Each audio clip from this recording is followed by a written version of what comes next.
want to talk about special considerations for practicing arpeggios because they are different from scales technically.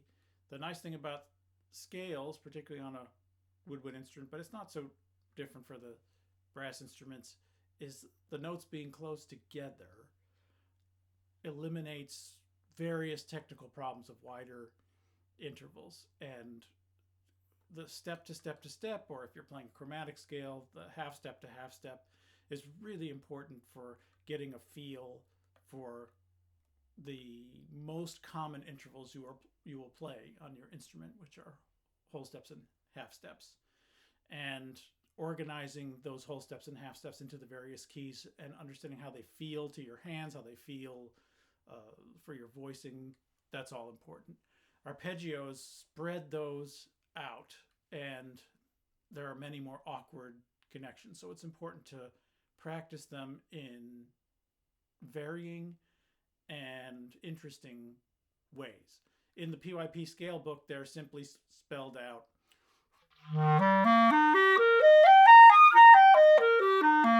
Very straightforward as you would play them in one of our auditions, but it's important to practice them in varying ways. The way I personally practice them is in repeating groups and also in broken form. So let me demonstrate what those are. I'm going to do E major and E minor arpeggios with an offbeat metronome, because you should also always do that.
So that would be the first arpeggio I would play, because E major or concert D is the lowest note on the clarinet.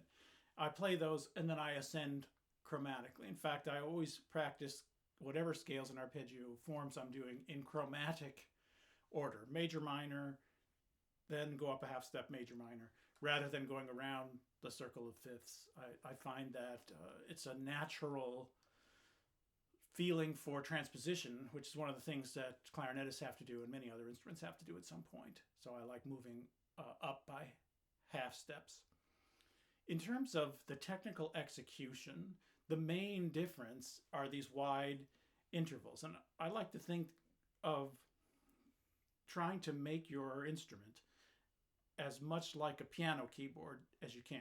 It's all logically laid out on the piano. You touch this key and then you know exactly how far you have to reach to get to the next. And that's also true with the voicing interior of your oral cavity and how your breath support has to work in order to make sure things don't pop out very loudly. Things like that, especially when you go across a register break.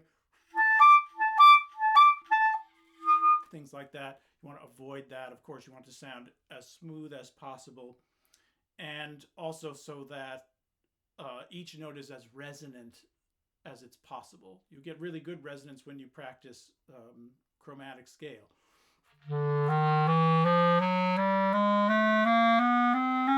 Etc., because there aren't widely different needs for each successive note as there can be in an arpeggiated passage.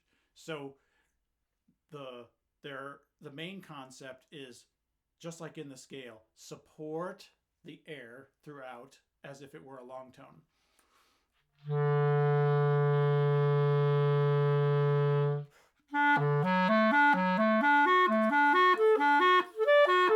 Etc., etc., and understand that some notes are going to be more resistant and some notes are going to be more free blowing. But as long as your support is the same, it will equalize that along the way. And also try not to think too far ahead in the voicing of the notes.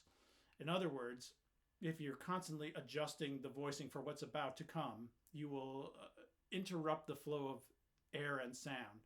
So, for instance, the most difficult intervals in the E's involve the highest E getting to it and getting away from it.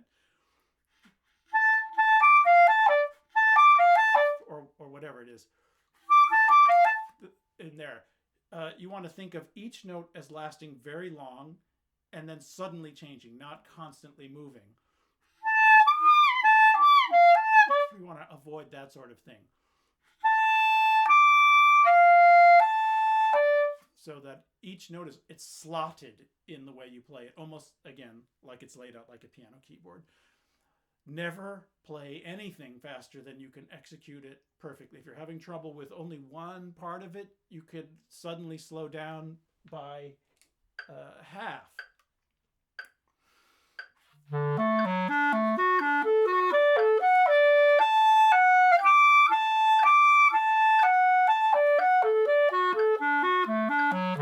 That's one way to do it, or you can simply slow the entire thing down. But if something is causing technical problems, definitely slow down and make sure that you understand what is causing that, whether it's the fingers not being clean or the air not being supported. You have to record and listen to yourself. And if you want to send me a recording of what you're doing, that's also fine. So keep going with those arpeggios. They are a great tool for building technique, and we'll talk about some other scale patterns soon.